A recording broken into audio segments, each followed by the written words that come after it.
โอเคสบายดีเนาะสบายดีเด้ออันนี้ก็ MC เข้ามาหลายเนาะ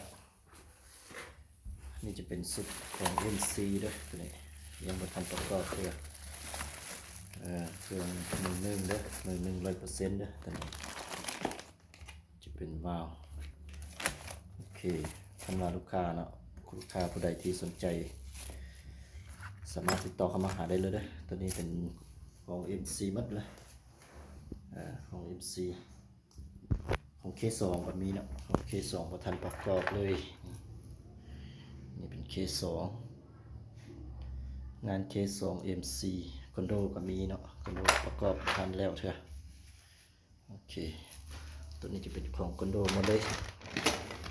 คอนโดก็เข้ามาหลายเติบเด้อคันว่าลูกค้าเนาะลูกค้าผู้ใดที่สนใจก็สามารถติดต่อเข้ามาหาได้คือกันเนาะตาติโก้ก็มีพร้อมส่งเนาะตาติโก้ก็ประกอบหมดแล้วเถอะตาติโก้ก็มี MC ก็พร้อมส่ง K2 คอนโดมีพร้อมส่งเนาะคันว่าลูกค้าผู้ใดเนาะที่สนใจก็สามารถติดต่อเข้ามาหาได้เลยส่วนตัวนี้จะเป็น MC นี่ K2 ส่วนตัวนี้จะเป็น K2 เด้อK2 มาทานประกอบเลยคันว่าลูกค้าผู้ใดเนาะที่สนใจสามารถสั่งได้เด้อเดี๋ยวหันเฮาจะประกอบให้เนาะหันเฮาจะประกอบให้คันว่าอยากให้ประกอบเองก็ได้เนาะได้คือกันแต่ว่าคันว่ายุ่งยากหลายก็ให้ทั้งหันเฮาประกอบให้ก็ได้คือกันเด้อคอนโดก็มีพร้อมส่งเนาะประกอบหมดแล้วเถอะ